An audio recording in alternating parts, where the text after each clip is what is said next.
The Emotron M20 uses the motor as a sensor and a unique algorithm to calculate the output shaft power. This patented feature of the M20 makes it the most advanced motor load monitor available and allows us to reliably protect the driven equipment against abnormal overload or underload conditions. More than 500,000 Emotron load monitors are being used throughout the world to protect motor-driven equipment and to help maintain production uptime.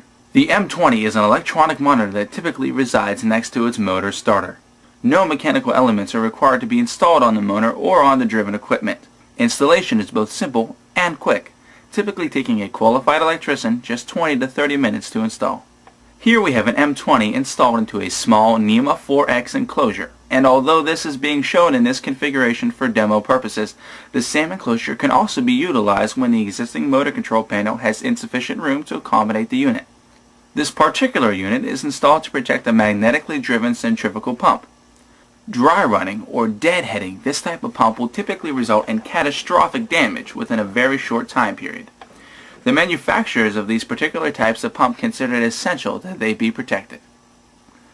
This graph demonstrates the fundamental differences between the abilities of a current monitoring situation and that of the M20 shaft power monitor. This graph shows motor current and power on the vertical axis and motor load on the horizontal axis. The red line shows what happens to the current as load increases. Note how it remains virtually unchanged until the motor load reaches approximately 60 to 70% of the motor's related power. The blue line shows motor power, or in this case, the motor's calculated shaft power. As you can see, it is linear from zero load to full load. This makes it much easier to detect abnormal load conditions, especially those associated with underload. This meter will display the motor current, whereas this meter will display the motor shaft power. Here we witness the M20 being used to protect the pump against a variety of typical abnormal situations. But first of all, let's go ahead and start the pump. The M20 is displaying the motor's load as a percentage of its related power. It can also be set to display horsepower, kilowatts, or percentage kilowatts. Next we will teach the M20 what the normal load is, and at the same time establish 4 levels of protection, 2 for overload and 2 for underload. All of this is achieved by simply pressing the auto set button for 3 seconds, a unique and patented feature only found on the Emotron load monitor. At the end of the 3 seconds, the word set appears on the window of the M20.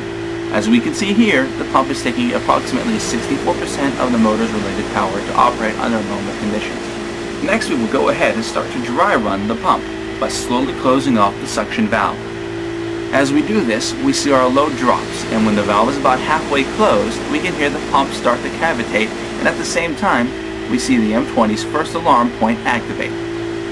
This is called the pre-alarm, and in this example, we are simply using it to illuminate a warning lamp. If we now continue to close down the suction valve, the M20's main alarm will now activate and the pump will be shut down. In circumstances where it may be undesirable to shut the pump down, the M20's alarm relay could simply be used to send a signal to warn off the problem. The M20 will now visually signal an alarm condition by bringing up the fault underload message in its display.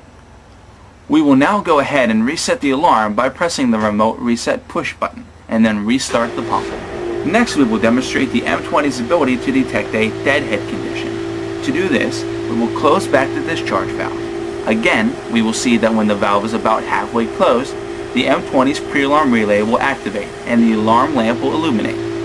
As we continue to close back on the discharge valve, the shaft power will drop quite dramatically. Note once again how the current meter is barely moving. At the point where the valve is fully closed, the M20 will once again shut down the pump.